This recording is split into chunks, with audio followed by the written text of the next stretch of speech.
Siana Passion, les stories de Siana. Les gardiens des mondes. Chapitre 1. L'héritage.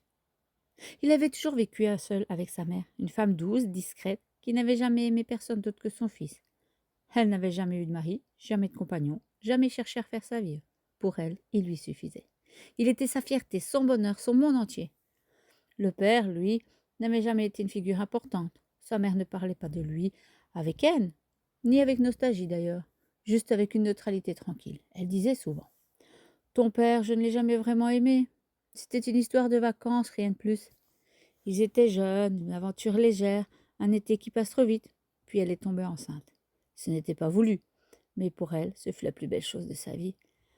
Elle n'avait jamais regretté, elle n'avait pas mis son père au courant de sa venue au monde. Elle avait entendu 13 ans avant de lui écrire. Quand l'homme avait appris l'existence de son fils, il a fait ce qu'il pensait être juste. Il l'a reconnu légalement, a ouvert un compte à son nom et lui a mis de l'argent de côté. Mais il n'avait jamais voulu s'imposer. Sur la demande de la mère, il est resté à distance. Pas par méchanceté, juste parce qu'il ne savait pas être un père. Il n'avait pas la place dans cette famille et il le savait. Le garçon n'en a jamais souffert. Il avait sa mère et ça lui suffisait. Il avait 17 ans. Il lui restait un mois avant la fin de l'école. Un matin, le facteur sonna. Une lettre commandée. Sa mère signa. Elle lui tendit l'enveloppe. Il l'ouvrit sans se douter de rien. À l'intérieur, une convocation chez le notaire, un acte officiel, une annonce de décès et une phrase qui lui coupa le souffle. Votre père vous lègue sa maison, ses véhicules, son compte bancaire et l'ensemble de ses biens. Il resta immobile. Il ne connaissait même pas cet homme. Il ne savait même pas où il vivait. Sa mère lui expliqua calmement, sans drame, sans larmes. Il n'était pas un mauvais homme, juste quelqu'un qui n'avait jamais voulu avoir d'enfant. Je ne l'ai pas vraiment aimé, et lui non plus. Mais il t'a reconnu, il a fait ce qu'il pensait être juste. Elle posa une main sur son épaule. Maintenant, c'est à toi de voir ce que tu veux faire. Une semaine plus tard, il se rendit chez le notaire. Les clés lui furent remises. La maison se trouvait dans un village tranquille, loin de la ville. Une bâtisse vieille mais propre, entretenue, sans gros travaux, juste un peu de modernisation et un peu d'embellissement. Le détail qui surprit le garçon. Le jardin donnait directement sur le cimetière du village. Un cliché, mais réel.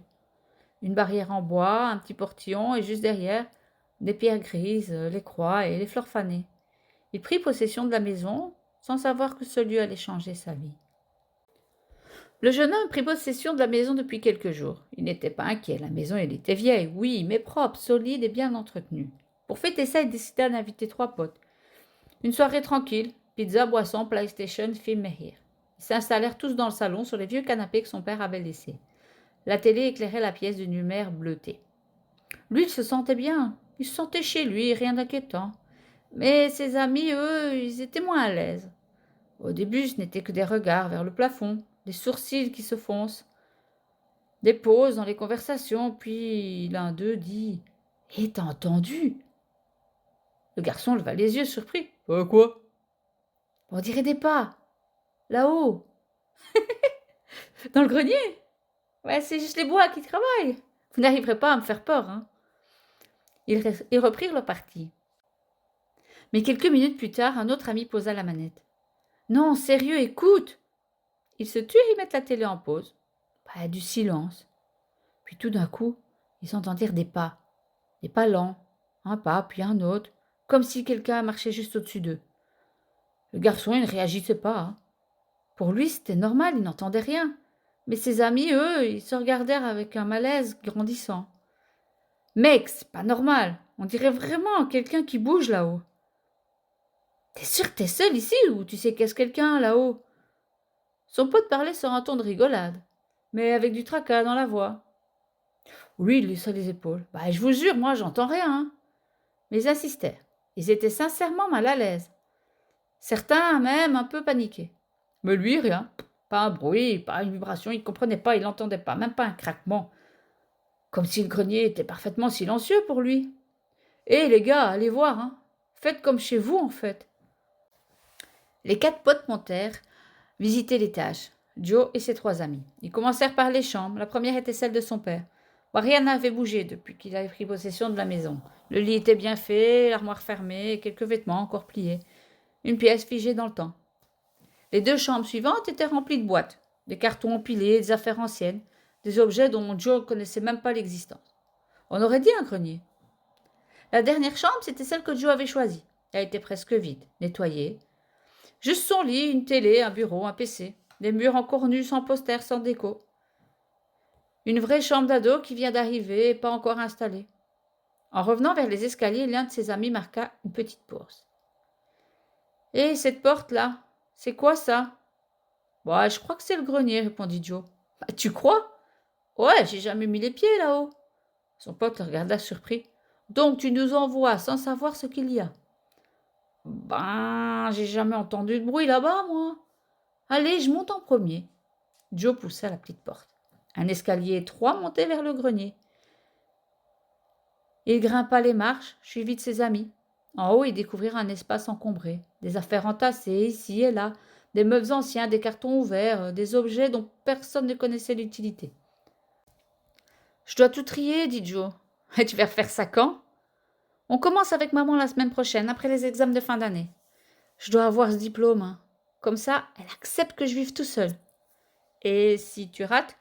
Bah, si je rate, je reste un an chez elle. Enfin, je peux partir après avoir eu mon diplôme. » Ils descendirent du grenier en parlant de l'école. Tous espéraient avoir réussi. Joe, lui, était très serein.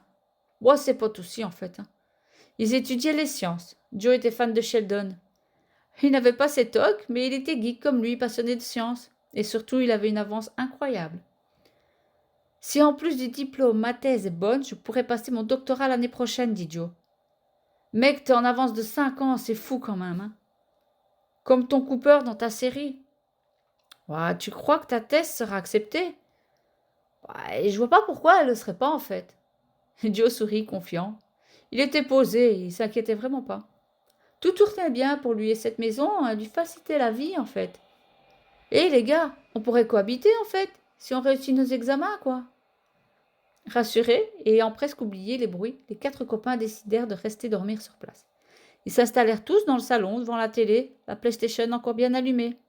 Mais Thomas, John et Nicolas, eux, ils dormaient pas très bien. Beaucoup de bruit se faisait entendre à l'étage.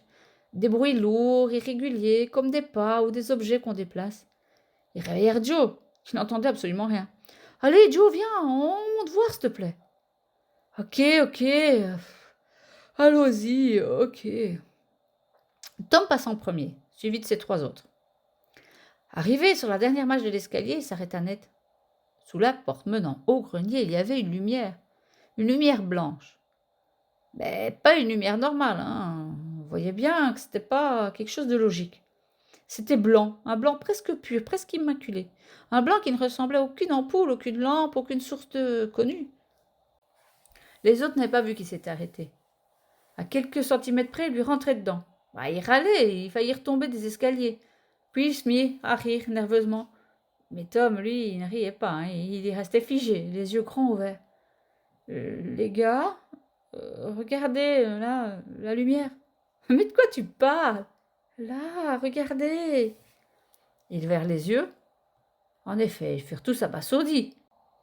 Une lumière blanche, parfaite, sans ombre, sans aucune source visible, filtrait sous la porte du grenier. Ils se retournèrent vers Joe, qui haussa les épaules. « Ah, monte voir, dit-il à Tom. « Oh non, laisse tomber, hein, c'est chez toi, monte-toi. »« Ben, je sais pas. Le plus fort ici, c'est toi, Snow, dit Joe en regardant John. John était plutôt bien bâti, lui fit remarquer qu'il n'était pas chez lui, et que c'était donc pas à lui à monter. On le sentait dans leur voix, hein, le stress monta, dans leurs gestes, dans leur respiration. Bon, ok. John monta alors les escaliers doucement. Le couloir qui menait au grenier ne permettait pas de voir ce qu'il se passait avant d'avoir monté une dizaine de marches. Et dès que son visage dépassa du niveau du sol, il les vit. Un trou blanc, un cercle de lumière. Ce n'était pas une ampoule, pas un reflet, c'était un phénomène, un truc bizarre, un truc fantastique. Il resta un instant immobile, hypnotisé. « Je vois un trou blanc, dit-il. C'est même plutôt beau, flippant, mais beau. » Les 3 potes montèrent à leur tour, ils voulaient voir ça. Ils passaient juste leur tête. afin de voir le spectacle étrange.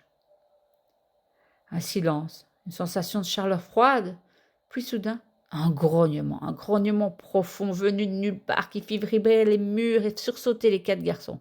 Ils se figèrent, leur cœur battait trop vite.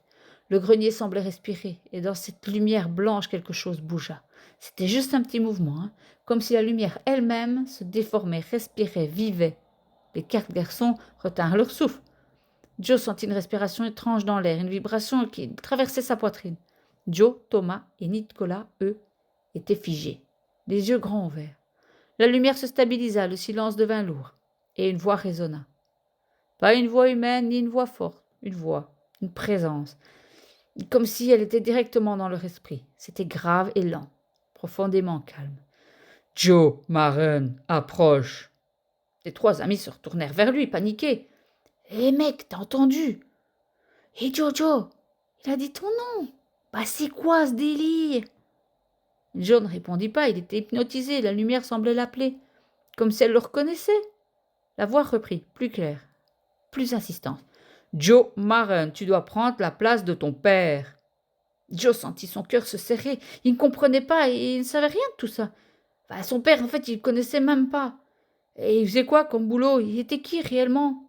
Il n'avait aucune idée de tout ça. La voix continua, implacable. Le passage entre les vivants et les morts ne peuvent rester sans gardien. Ton père est parti, c'est à toi maintenant. John recula d'un pas. Des gardiens, des vivants, des morts. Joe, c'est quoi cette histoire? Thomas murmura. Hé, mec, ton père, il faisait quoi exactement? Joe ne savait pas, il n'avait jamais entendu parler de tout ça.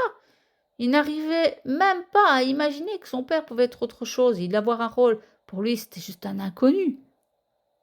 La lumière vibra. La voix devint plus douce, presque triste. Tu es l'héritier, Joe Maren. Le lien, le passage. Celui qui voit ce que les autres ne voient pas. Celui qui entend ce que les autres n'entendent pas. Nicolas, tremblant, murmura. C'est pour ça qu'on entend débrouiller, pas toi. La lumière sembla approuver, comme si elle respirait. Tu es né pour cela, et le temps est venu. Les 4 garçons restèrent paralysés. La maison entière semblait retenir son souffle. La voix conclut. Entre dans la lumière, Joe Maren, et accepte ton héritage. Joe recula d'un pas. Il ne voulait pas rentrer comme ça dans une lumière. Il avait le cœur qui battait trop vite. Il rêvait d'être spécial, ah oui. Ça, il rêvait d'un monde fantastique, d'un secret, d'un pouvoir. Mais, ouais, il était geek, passionné, curieux. Mais là, c'était réel, c'était trop réel. Il stressait, il avait peur. Il avala difficilement sa salive.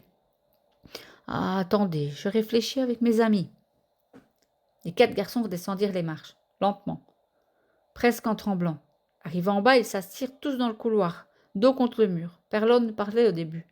Le silence était lourd, tendu, presque étouffant. Puis John souffla. Mec, c'est trop bizarre. C'est plus que bizarre, répondit Thomas. C'est même dangereux. On ne sait même pas ce que c'est, ajouta Nicolas. Joe passa une main sur son visage. Je sais pas quoi faire. Tu veux y aller, demanda John. Je sais pas, j'ai peur. Ouais, normal, dit Thomas. Mais t'as toujours rêvé d'un truc comme ça, non? Dit Nicolas doucement. Joe hocha la tête. Oui, bien sûr.